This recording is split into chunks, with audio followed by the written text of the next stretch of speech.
This unit is split into two sections. The first looks at all you need to know about light. The second covers sound. Let's start with the behaviour of light and shadows.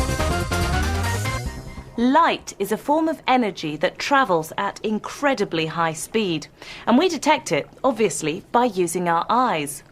But where does light come from? What is the source of all this light, and why do some things appear brighter than others? Why can you see a cat's eyes in the dark? They glow, don't they? Yeah, they're really bright. I think it's something to do with them being able to see in the dark. Well, cats can see in the dark, can't they? It's because their eyes shine. I don't know. We need science in action to investigate. I'm onto it. My dark lab seems the perfect place to start. Maybe Boffin here can help. So why can I see her eyes in the dark? The light from the torch reflects off Boffin's eyes and enters mine, so I can see them. Without a light source, I can't see anything at all. We can see luminous sources, for example, these optical fibres, light bulbs, the sun and other stars, because of the light they give out which enters our eyes. We can also see non-luminous objects, such as these pillars and the studio, because light from a luminous source is reflected off them into our...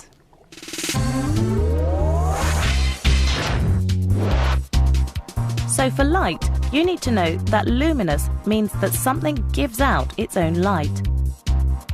Non-luminous means that an object does not give out light and can only be seen because it reflects light.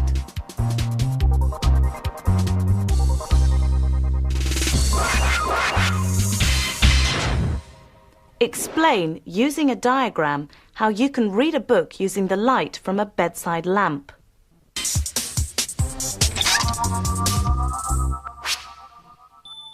Your diagram would look like this. The arrow leaves the light source, hits the book, and then reflects back and travels to your eyes. Make sure you draw the arrows leaving the light source and travelling towards your eyes, and not the other way round.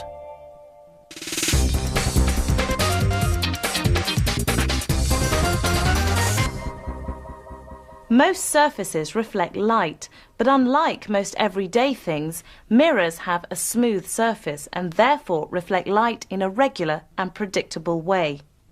Light is reflected from a mirror at the same angle as it hits it. And remember, light only ever travels in straight lines. Everything you see is a result of light travelling into your eyes, and light can only travel in straight lines like this. If light was curved, then you could see round corners. And as we can see from this, that's not the case. And the only way we can see this light is when all the holes are lined up in a straight line. You can see this happening when I use this flexible mirror. If we look closer up, we can see the light rays shining directly onto the surface of the mirror. When I use this bend the mirror's surface, the light rays bounce off the mirror's surface at different angles, giving a distorted image.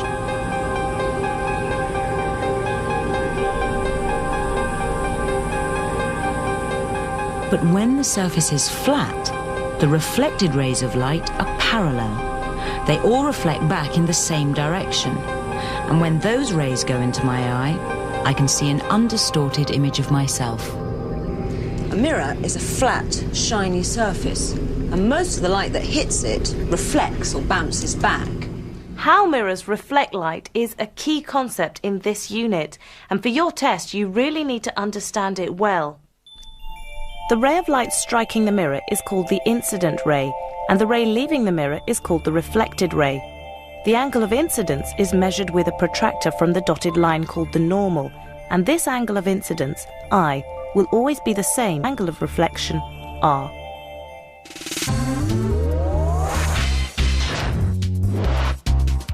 So you should know that mirrors always reflect light in a predictable way. A plane mirror will always reflect light at the same angle as the light strikes the surface. This relationship can be summed up by the equation the angle of incidence I equals the angle of reflection R. So we've seen that light is reflected when it hits a shiny surface, but what happens when it meets a transparent material? Take a close look at the stick. It looks as if it has a bend in it, a sharp bend. But from here, it looks normal, perfectly straight and no bends. When light travels from air into water or anything else that lets light through, like glass and plastic, it gets bent, it changes direction. All these shapes are made out of glass. Glass lets light through it, like water does. It's transparent. See how the light bends as light passes through them. The most bending takes place at the edges, where the light moves from air to glass or glass to air. This bending effect is called refraction, and we can use it to do some useful things. Refraction is caused by the speed of the light changing as it passes into one substance from another. But be warned, if the light passes into and out of one of these transparent materials at right angles to the surface, then the light ray passes through with no change of direction. This time, let's look at what happens when white light passes through a glass prism. If I pass the light through a prism, it's refracted. Something else happens. White light entering the prism, but all these colours coming out. Well, this is dispersion, and what we're actually seeing is what makes up white light, all the colours of the rainbow. This is why the sky is blue and a sunset is orange. This range of colours that's produced by the dispersion of white light is called a spectrum. And for your test, you need to know the names and the order of the colours. So we've got a rhyme to help you. This range of colours can be remembered using this rhyme. Richard of York gave battle in vain. Starting with R for red, O for orange, Y for yellow, G for green, B for blue, I for indigo and V for violet. So, for your test, you need to be clear about refraction and dispersion. Here are some key definitions to help you.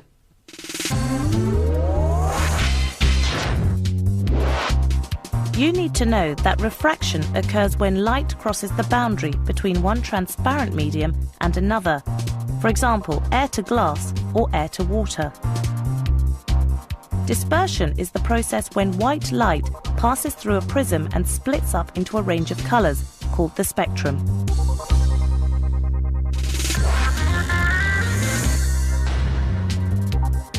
Try to make sure you use the right words when answering questions. So, for example, in a light question, the light would be shining onto a surface. Talk about the light being reflected off the surface rather than bounced away from the surface. Light rays travel in straight lines, so if you're asked to draw a ray of light, please use a pencil and a ruler. If you don't, you will not get...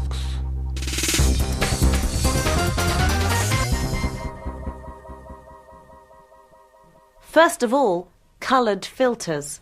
These are translucent. That means they allow some light to pass through, while some of the light is absorbed by the filter. Very simply, the colour of the light is the colour of the filter that it passes through. Remember, the filter has absorbed all of the other colours.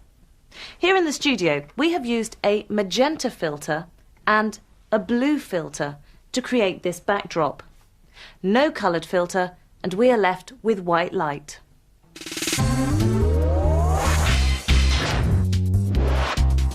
So the key point you need to know about coloured filters is simply that the colour of the light that passes through the filter will be the same colour as the filter. So that brings us to the end of this section on light. If you're not sure about those light ray diagrams, why not rewind and go over the key points again? Remember, there are more practice questions in our Key Stage 3 book and on our website.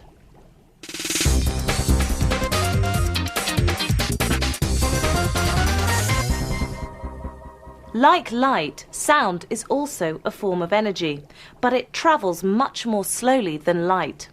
That is why events can be seen first and heard later. During a storm, we see the lightning first and then hear the thunder. Sound always needs something to move through. We can show this if we put the clock inside this special jar. At first, the ringing becomes quieter because the clock is now inside the jar. The air inside the jar can be pumped out. The gauge shows that with each pump, more and more air is being removed. Most of the air has now been pumped out. The bell is still ringing, but we can't hear it. As the air is allowed back in, the bell can be heard once again. This shows that sound vibrations need something to travel through. Here, it's air. So, another difference is that because light is a form of radiation, it can travel through space, a vacuum. But sound can't. It travels as vibrations of the particles of a medium. And this medium can be a solid, liquid or gas. But exactly how does sound travel? As I pull the bow across the string, the bow makes the string vibrate backwards and forwards very quickly. By using a strobe light, we can see the individual vibrations more clearly. All musical instruments need something to vibrate the sound.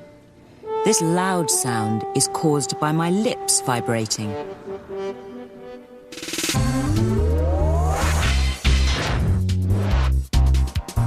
So you should know for your test that light travels much faster than sound, approximately 1 million times faster. Light is also a form of radiation and can travel through a vacuum, whereas sound travels through a medium as vibrating particles and cannot travel through a vacuum.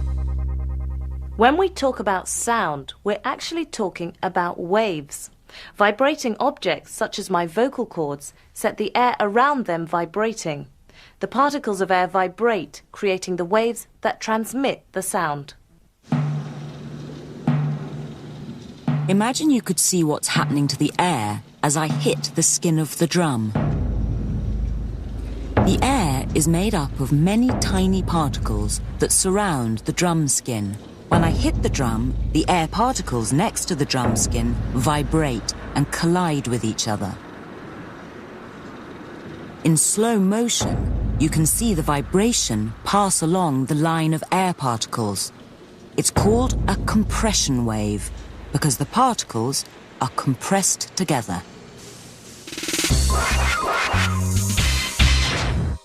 In the next clip, write down the names of the different materials you see sound travelling through. Why not jot down the different materials as we go through them?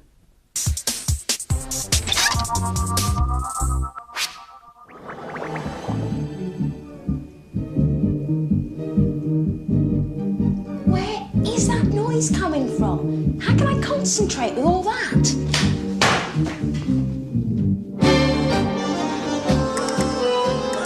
There's someone out here who knows a lot about sound. Vasudevan. Maybe she can help. Right, that's fine, let's take a break. That was very beautiful, but it doesn't exactly help me concentrate. I'm trying to find out what medium sound travels through, but all I can hear is their music. You were sitting in a concrete room with a closed solid wooden door. That's right, and I can hear myself think. Well, there. 2 more materials the sound can travel through. Wood and solid concrete. I never thought about that. How does sound do that? Travel through a solid concrete wall? Let me show you something. A music box? Go to that corner of the hall. You'll find some equipment I've left over there for an experiment. There's no scientific equipment over here, just a tin and string. That's it. Can you hear the music box? No chance. Now put the tin to your ear. No problem. Just like a string telephone. Exactly the same. You see, not only does sound travel through solids, it actually travels through some solid objects better than it does through air. What are the girls actually doing? They're synchronized swimmers, rehearsing for an underwater routine. Underwater? They're going to have a bit of a problem hearing the music underwater, aren't they? Do you think so?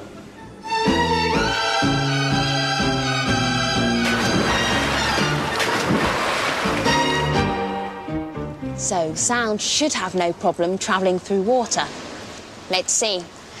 I have a specially designed microphone that can go safely underwater. It's wired up to a speaker so we can hear what the microphone's picking up. OK, Latta? Above the water, I can't hear the submarine's motors at all. But underwater, what happens? Will the mic be able to pick up the sound? No problem. So if they're a waterproof speaker, the girls don't have any problem hearing their music after all.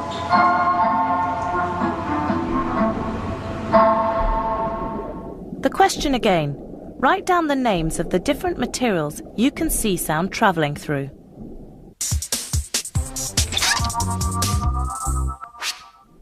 So, how did you get on? There were 5 different types of materials that sound travelled through. Wood, solid concrete, string, air and water.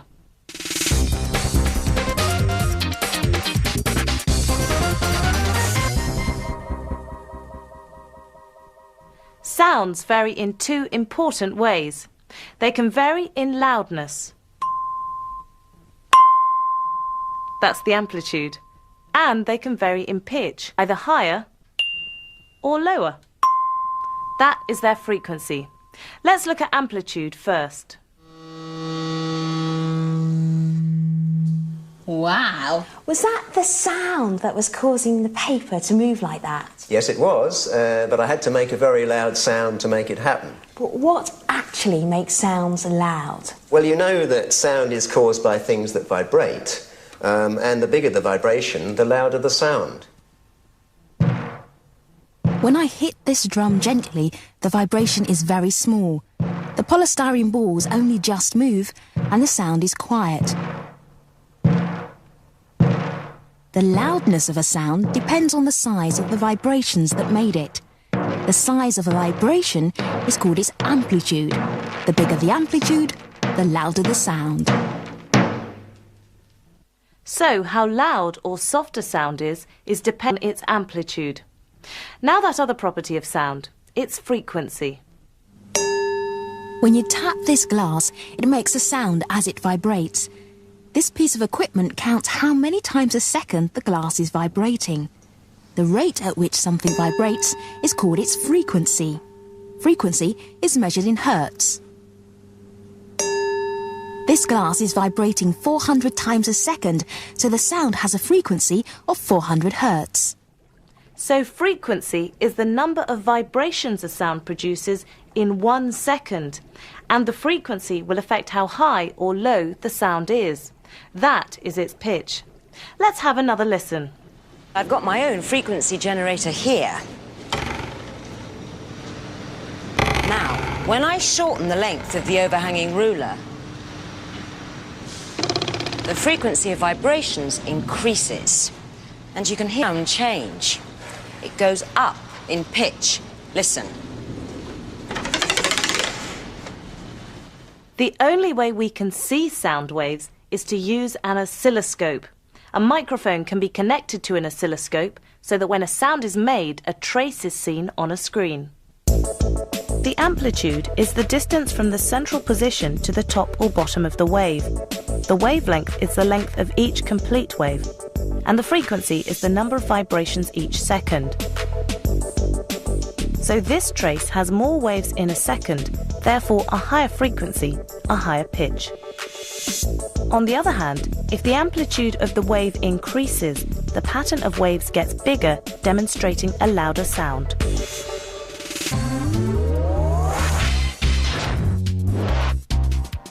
So, for your test, you need to know that amplitude is the greatest distance that a vibrating moves from its rest position, and frequency is the number of vibrations each second.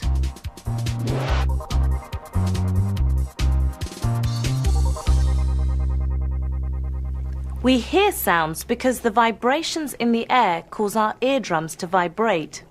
These vibrations pass from the eardrum through 3 small bones called the ossicles to the inner ear. The range of human hearing is exceeded in nature by many animals, but our hearing sensitivity is remarkable. A good ear can discriminate between some 1,600 different frequencies. Humans can hear sounds that have frequencies from about 20 Hz to about 20,000 Hz, but not everybody can hear the entire range. Exposure to loud sounds causes hearing loss partly through excessive wear of the ossicles.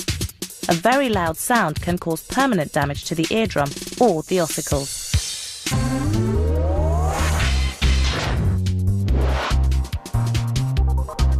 So, you should know that we can hear because sound makes our eardrums vibrate.